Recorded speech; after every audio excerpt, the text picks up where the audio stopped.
became sexy overnight, like I said when I first started. Because for years I wasn't. Even when I was on Broadway, did 2 Broadway shows, one of them with Dinah Rigg. Although she thought I was sexy. I was just a little bit too much of a country bumpkin. But she's in my book, Kamikaze Cowboy. I'm not in her book, but I didn't perform well enough to get in that book. Sean, well, what? Did I go too far? Yeah, you with the woolen cap and the mismatching socks. What? Not far enough. No, that's what she said. A little further.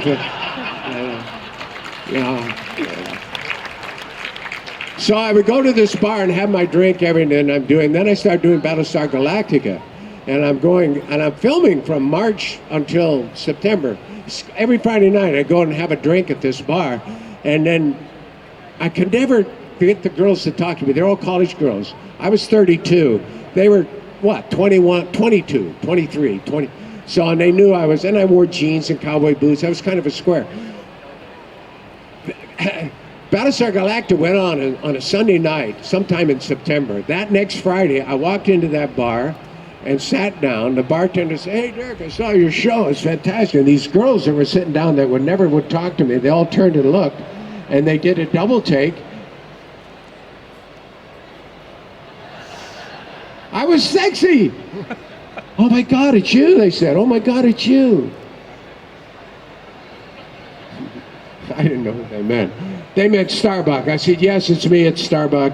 And my uniform is not padded. That's really me." No, what do they call them? What do they call those? I used to wear them in the theater, codpiece. Did you say gerbil? He didn't say gerbil. I made that up. No, I can't go there. Okay, so let's do some Q&A. I can go until that Game of Thrones shows up, right? Because there's nobody here till 3:15, right? So what do you do with this one? If I leave it at 5 to 3, who's here for the next 20 minutes? Oh, we need to clear out as well. What? We need to clear out. Right? No, they're staying for the Game of Thrones. No, do you clear them out? Yeah. No, well, come on. You don't need 20 minutes to get out. Do you need 20? No. You can all go follow Dirk back to his hotel room. All right? No. I mean, I don't know. Well, you damn well better clear them out. I'm going to stay here and see if this room is being used while I'm not here. We only have this short time together. I have so many stories I want to share with them. Stories about the A-Team and Battlestar, but, in 25 minutes. But let's do a couple questions. Yeah, there was a young lady down there first, and then we'll go with that gentleman there, and then to yourself, and then... How did you get the role of Face? Because it was supposed to have gone to someone else, wasn't it? How did I get the role of Faceman? And because it was supposed to have gone to somebody else. And see, this question alone is 5 minutes.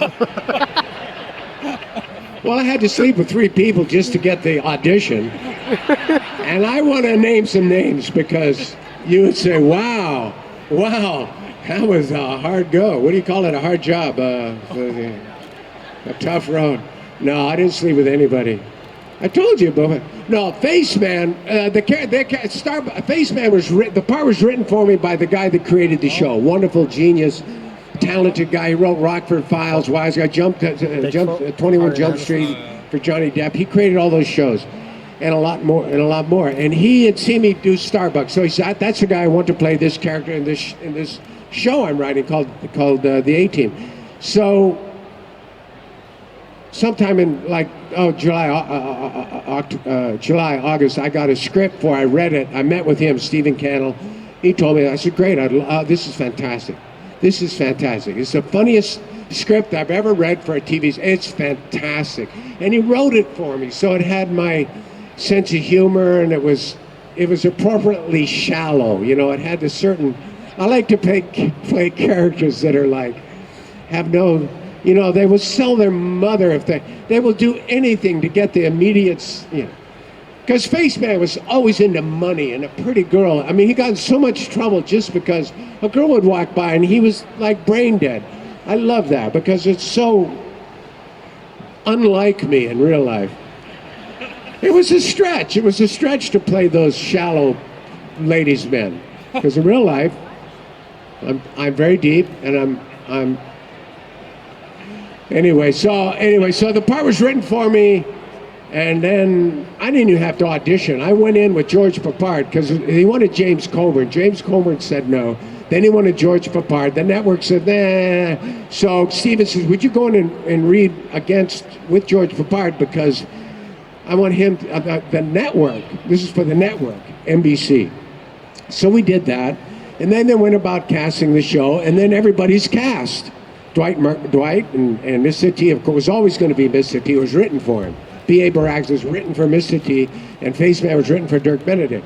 So then, all of a sudden, they got the whole show cast except my part. My agent's saying, well, they're having some problems with the network. In other words, the network kept saying, no, we don't want him, we don't want him, we don't want him. And the funny thing is, the same thing happened with Starbuck, which is an even better story. But the reason why they wouldn't hire me was the same with ABC for Starbuck and with NBC. And I'm not making this up. Why would I? I mean, and it doesn't really matter. I got to do it at the end of the day. But it's fascinating. The reason NBC wouldn't hire me is I wasn't sexy enough. Well, they didn't say that. They said he's not good looking enough. He's not good looking enough. We're going to hire, the guy we're hiring, and this is a quote, is going to be the best looking guy on television. Well, this lady says, and yes, he was, and it should have been him, and no, she said the opposite. She's being nice. She said he wasn't. But it was the idea of the network that he was, and I wasn't, and my argument was, well, the character's not really about that. If people say, who did you want to play Faceman in the movies? Or, and I said Vince Vaughn, or Owen Wilson. Now Owen Wilson, I mean, they're good-looking guys, but they're not like Brad Pitt or George Clooney or, I don't know, Tom Cruise. No, but Owen Wilson would be fantastic as a Faceman. But anyway, so they wouldn't hire me. So I left Hollywood. That was 1982. I said, I'm done because, I obviously had a love-hate thing going anyway with Hollywood. And so I left. I went back up to Montana, my little log cabin with the kerosene lamps and the wood cook stove. This time, no starlets. The starlets were starting to no longer want to go to the little log cabin with the... Because I hadn't had a hit show in 3 or 4 years, so I wasn't as sexy as I used to be. I'm making a little too much of that. But I went up to Montana and I was out I would go duck hunting. I remember I'd come back from duck hunting, and I had a message from my neighbor who used to come to my you got to call your agent. So I would get in my 1951 Willys pickup. I won't describe any more than that, but if you don't know what 51 Willys pickup, and I would drive down to the bar called the Sitting Duck, which is 10 miles away, because I had no phone. This is the other thing that drives the starlets crazy. I had no telephone. And I would always wait when I brought a girl to the cabin because I would time them to see how long it took. And they would come in and they'd go, oh my God, this is so cute. This is one. I said, yeah. I said, I'm going to start this and do that. Okay, and then they go, and I said, just one little bathroom, and then there's one room with a loft. It was really cute. And then they're going around, and they're in the bathroom, and I see them, and I see them going into the coming, I see them, they're looking around. And then I know what they're looking for. And they say, Dirk, where's the mirror? I said, I don't have a mirror. You don't have a mirror? Well, how can I? I said, you can't. You don't have to. But I said, no, you don't need makeup. We're not going to put makeup on. If I don't, So anyway, but that was a digression. Anyway, I'm up there shooting ducks. I have to go to the bar. My agent's pissed off. He's so mad. He had to call the bar to come and get me to go back and talk to him, which made him think twice about it. So I went and he called. He said, I get on the phone. He's mad at me because he's got to wait while he says, you're not going to believe this. And I said, they fired the guy. He says, how did you know? I said, I just had a feeling that God meant for me to play that part. There was destiny. It was destiny. He said, yeah, they fired the guy from the A team, and they want to know. Stephen Cannell called personally, wants to know if you'll come and do it. So, because they went off to Mexico, they made the pilot. So I'm not in the original pilot of the A team. They did it with the other guy, and then. And I don't really know what happened. I know Stephen Cannell was not happy, and he wanted me. And